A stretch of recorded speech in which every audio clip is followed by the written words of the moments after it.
తాకట్లో ఉన్న బంగారాన్ని విడిపించి ఆ రోజున మార్కెట్ ధర కట్టి మిగిలిన డబ్బును మీకు అందిస్తుంది కొమ్మూరి గోల్డ్.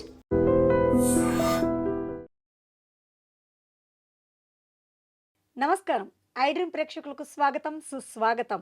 ద్వాదశ రాశుల్లో నవగ్రహ స్థితి ఈ మాసంలో ఏ విధంగా ఉంటుంది, అలాగే 2026వ సంవత్సరం మే నెలలో ఏ రాశి వారికి ఏం జరగబోతోంది, ఇలాంటి ఆసక్తికరమైన విషయాలు తెలియపరచడానికి మనతో పాటు ఉన్నారు శ్రీ జ్యోతిషరత్న జ్యోతిష్య చక్ర వైభవ నిపుణులు డాక్టర్ రాళ్లపల్లి రవికుమార్ గారు మనతో పాటు ఉన్నారు. వారితో మాట్లాడదాం. నమస్కారం గురువు గారు. నమస్కారం అమ్మా. గురువు గారు, ద్వాదశ రాశుల్లో ఈ మాసంలో తీసుకున్నట్లయితే నవగ్రహ స్థితి ఏ విధంగా ఉంటుంది? తప్పకుండా. శరదిందు సమాకారే పరబ్రహ్మ స్వరూపిణి వాసరాపీఠ నిలయే సరస్వతి నమస్తుతే.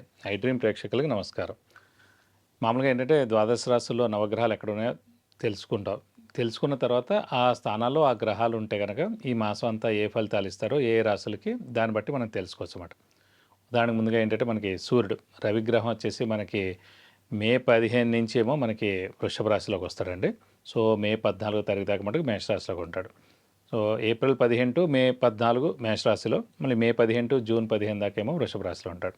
నెక్స్ట్ వచ్చేసి కుజుడు వచ్చేసి మే 11వ తారీఖు నుంచి మేషరాశిలో స్వస్థానంలోకి వస్తాడు. తర్వాత రాహుగ్రహం వచ్చేసి మనకి కుంభరాశిలో ఉంటారు. అలాగే గురువు వచ్చేసి మనకి మిథున రాశిలో ఉంటారు. అలాగే శని వచ్చేసి మనకి మీన రాశిలో ఉంటారు. కేతు వచ్చేసి మనకి ఈ సింహరాశిలో ఉంటారు. అలాగే శుక్రుడు వచ్చేసి మనకి 14వ తారీఖు నుంచి స్వస్థానమైన మనకి వృషభ రాశిలో నుంచి మిథున రాశిలోకి వెళ్ళిపోతాడు. సో 13వ తారీఖు దాకా మటుకు వృషభ రాశిలో స్వస్థానంలో ఉంటాడు. అలాగే గురువు కూడా మనకి జూన్ 2వ తారీఖు నుంచి మళ్ళీ కర్కాటక రాశిలో కూడా మారిపోతాడు. ఇది కాకుండా బుధుడు వచ్చేసి మనకి వృషభ రాశిలో ఉంటారు. 14వ తారీఖు మే నుంచి మళ్ళీ మిథున రాశిలోకి వెళ్ళిపోతాడు. సో ఇవ్వండి ద్వాదశ రాశుల్లో నవగ్రహాలు ఈ స్థానాల్లో ఈ మాసం అంతా ఉంటారు. మరి 2026 సంవత్సరం మే నెలలో ఉన్నాము. మరి ఈ నెలలో మిథున రాశి వారికి ఏ విధంగా ఉండబోతుంది అని తెలియపరచడానికి మనతో పాటు గురువు గారు ఉన్నారు. వారితో మాట్లాడదాం. గురువు గారు, మిథున రాశి వారికి ఈ నెలలో ఎలా ఉంటుందంటారు? తప్పకుండా అమ్మా. మిథున రాశి అనగానే మనకి మృగశిర 3-4 పాదాలు, ఆరుద్ర 1-2-3-4 పాదాలు, పునర్వసు 1-2-3 పాదాలు, ఈ నక్షత్రాల సమూహం అంతా మనకి మిథున రాశిలోకి వస్తుంది. ఈ రాశి వారికి ఏంటంటే మెయిన్గా గురుబలం తక్కువగా ఉండడం, ఎందుకంటే రాశిలోనే గురువు ఉన్నాడు కాబట్టి. అలాగే తృతీయ స్థానంలో కేతువు చాలా బాగున్నాడు, భాగ్యస్థానంలో రాహు చాలా బాగున్నాడు, దశమ స్థానంలో ఉన్న శని కూడా మిశ్రమ ఫలితాలు ఇస్తాడు. ఎందుకంటే బుధుడు యొక్క మిథున రాశి యొక్క అధిపతి బుధుడు, అలాగే శని ఇద్దరు కూడా మిత్రులు కాబట్టి దశమ స్థానంలో శని ఉన్నా కూడా మిశ్రమ ఫలితాలు ఇస్తాడు, ఉన్నంతలో మంచి ఫలితాలు ఇస్తాడు. రాశిలోనే గురువు ఉండడం చేత గురుబలం తక్కువగా ఉంది, దైవబలం తక్కువగా ఉంది, దైవానుగ్రహం తక్కువగా ఉన్నట్టు లెక్క అనమాట. సో అక్కడికి వెళ్ళినా పనులు జరగవు. సో శ్రమకాలం ధనం వ్యర్థం అవడం, అవసరానికి డబ్బులు సమకూరకపోవడం, రావాల్సిన బాకీలు ఆలస్యం అవడం, కొత్త అప్పులు చేయడం, అలాగే మనకి అప్పులు వాళ్ళ బెడద తప్పకపోవడం. సో ఇలా ఏంటంటే ఇవన్నీ కూడా జరుగుతుంటాయి. సో ఉద్యోగస్తులు ఏంటంటే కొంచెం బాస్ నుంచి ప్రాబ్లమ్స్ ఫేస్ చేస్తూ ఉంటారు సాధారణంగా. సో ఇమీడియట్ బాస్ తోటి ఇంకా ఎక్కువగా ప్రాబ్లమ్స్ ఉంటూ ఉంటాయని చెప్పుకోవాలి. అలాగే మెయిన్గా ఈ వ్యాపారస్తులు కూడా చాలా గడ్డు కాలని చెప్పాలి. ఎందుకంటే ఆడవిళ్ళు చాలా అప్పులు ఇచ్చి ఉంటారు, క్రెడిట్స్ ఇచ్చేసి ఉంటారు, రావాల్సిన బాకీలేమో రావు, కొత్త అప్పులు కూడా మళ్ళీ చేయాల్సి ఉంటుంది, అలా కొంతమంది కొత్త క్రెడిట్స్ కూడా ఇవ్వాల్సి ఉంటుంది. ఏం చేయాలో తెలియని పరిస్థితి అన్నమాట. ఎందుకంటే గురువు అనే గ్రహమే ధనానికి కారకుడు మెయిన్గా. సో ధనకారకుడే గురువు ఏ మనిషికైనా సరే. కాబట్టి ప్రస్తుతం వారికి ఆ రాశిలో ఉండిపోయింది కాబట్టి మిశ్రమంగా ఉంది. ఎందుకంటే లాస్ట్ ఇయర్ అంతా కూడా 1 ఇయర్ 12th హౌస్లో ఖర్చు స్థానంలో ఉంది, ఈ ఏడాదంతా రాశిలో ఉంది. సో 2 ఏళ్ళ నుంచి వాళ్ళు బాగా కష్టాలు అనుభవిస్తారు అన్నమాట. సో ఒక్కసారి జూన్ 2 వచ్చింది అనుకోండి, అప్పుడు గురువు ద్వితీయ స్థానంలోకి వస్తాడు. సో అత్యద్భుతమైన ఫలితాలు వాళ్ళకి ఇస్తాడు. సో ఈ లోపల దాకా మటుకు మిశ్రమ ఫలితాలే ఇస్తారని చెప్పుకోవాలి. కాబట్టి ఈ ఒక్క మాసం మటుకు కొంచెం మౌనంగా ఉండడం ఉత్తమం. సో అనవసరంగా మనం ముందుకు వెళ్ళడం, డబ్బులు ఎవరికైనా ఇచ్చేయడం, సో అవి వెనక్కి రాకపోవడం, సో కూడా మిత్రులు కూడా కొంతమంది శత్రువులు అవ్వడం, ఇవన్నీ కూడా ఈ నెలలో జరుగుతుంటాయి మేడం. సో ఇవన్నిటికి బదులు మనం కొంచెం మౌనంగా ఉండడం. సో పెద్ద పెద్ద డెసిషన్స్ అని ఇప్పుడు వెంటనే తీసుకోండి. ఎలాంటి డెసిషన్ అయినా సరే జూన్ 2 తర్వాత తీసుకోండి. సో అప్పుడు ఖచ్చితంగా మంచి ఉద్యోగం రావడం, సో ఉద్యోగం ప్రమోషన్స్ రావడం, ఇవన్నీ కూడా జరుగుతాయి. వివాహితులు వివాహం అవడం, సంతానం లేని వారు సంతానం కలగడం, ఇవన్నీ కూడా జూన్ 2 తర్వాత జరుగుతాయి మిథున రాశి వారికి.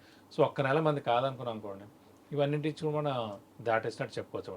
సో దైవబలం దైవానుగుణం సంబంధించిన గురువు మనకి వీక్గా ఉన్నాడు, బలంగా లేనప్పుడు ఏంటంటే ఏ పనులు జరగవు, అన్నీ పోస్ట్పోన్ అవుతాయి, పెండింగ్లో పడతాయి, ఎక్కడికి వెళ్ళినా పనులు జరగవు. అంటే మనకే బద్ధకం పెరిగి ఇప్పుడు ఎందుకు ఇలా ఇంటర్వ్యూకి వెళ్ళడం, సరే ఇప్పుడు డబ్బులు ఇస్తానంటే రేపు వెళ్ళి తీసుకుందాంలే, వాడు డబ్బులు ఇవ్వాలి, ఇప్పుడు అడిగితే మంచిది, కానీ వద్దులే తర్వాత చూద్దాం, ఇలా అన్నీ కూడా పోస్ట్ పోన్ అవ్వడం, పెండింగ్ అవ్వడం, కొంచెం మనకు బద్ధకం పెరగడం, ఇలాంటివన్నీ జరుగుతుంటాయండి. మరి ఉద్యోగాలు వస్తాయంటారా ఈ రాశిలో ఉన్న వారికి? సో ప్రస్తుతం ఏంటంటే ఉద్యోగం అనేది కొంచెం మిశ్రమంగా ఉంది ఈ నెల మటుకు. ఖచ్చితంగా జూన్ 2 తారీఖు తర్వాత మటుకు మీరు ఇప్పటి నుంచి అప్లై చేసుకున్నా కూడా జూన్ 2 తర్వాత మటుకు ఖచ్చితంగా మీరు ఇంటర్వ్యూ చేస్తే కనుక ఖచ్చితంగా మీకు ఉద్యోగం వచ్చేందుకు అవకాశాలు 100% ఉన్నాయండి. వ్యాపారస్తుల గురించి వాళ్ళు ఏం చేస్తే? వ్యాపారస్తులు ఏంటంటే ఇది గడ్డు కాలం అని చెప్పాలి, ఎందుకంటే ఇది మిశ్రమ ఫలితాలు ఇచ్చే సమయం ఈ నెలలాడు కూడా. అందుకే మీరు ఏ కొత్త వ్యాపారం స్టార్ట్ చేయకండి, అలాగే ఎక్స్పాన్షన్ జోలికి వెళ్ళకండి. ఎందుకంటే జూన్ 2 తర్వాత నుంచి ఎలాగో గురువు ఉచ్చస్థానంలోకి వస్తున్నాడు. సో ద్వితీయ స్థానం ధనస్థానంలోకి వస్తున్నాడు. సో ధనానికి అధిపతి అయిన గురువే ధనస్థానంలోకి వస్తున్నాడు కాబట్టి గురువే మెయిన్ ధనానికి కారకుడే. వ్యాపారానికి మెయిన్గా ధనమే ఇంపార్టెంట్ కాబట్టి, ప్రాఫిట్స్ ఇంపార్టెంట్ కాబట్టి ఖచ్చితంగా అత్యద్భుతంగా ఉంటుంది జూన్ 2 తారీఖు తర్వాత.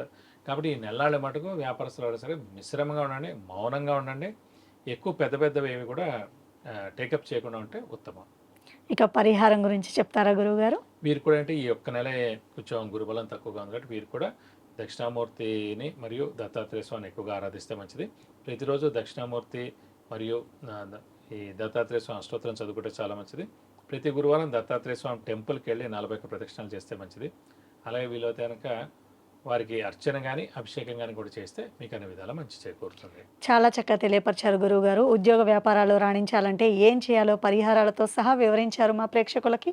మీకు ధన్యవాదాలండి. నమస్కారం. సో తెలుసుకున్నారు కదండి, మరి వివాహం, ఉద్యోగం, విద్య, గృహప్రవేశం, వాహనము, విదేశీ ప్రయాణము, ఇలా రకరకాల ఇబ్బందులతో బాధపడుతున్న వారు ఏం చేయాలా అని ఆలోచించకుండా వెంటనే కింద స్క్రోల్ అవుతున్న నెంబర్స్కి వాట్సాప్ ద్వారా లేదంటే కాల్ చేసి మీరు అపాయింట్మెంట్ తీసుకొని వీటి నుంచి బయటపడే మార్గాన్ని సులువుగా మీరు గురువుగారిని అడిగి తెలుసుకోవచ్చు. నమస్కారం. And for more videos, Please subscribe to iDream channel. Subscribe to iDream Media. Please subscribe to iDream. Please subscribe to iDream. Please subscribe iDream. And please subscribe to iDream. For more videos, subscribe to iDream. please like, share and subscribe to the channel. Congratulations, iDream. Subscribe to iDream. Subscribe to iDream. So subscribe to iDream Media.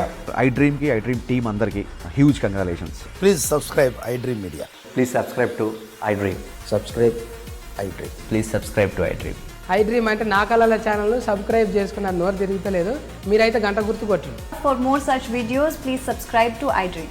Subscribe to iDream. Please subscribe to iDream. Please subscribe iDream Media. Please do subscribe to iDream. Please subscribe to iDream Media. For best entertainment and information, please subscribe iDream. And don't forget to subscribe to iDream.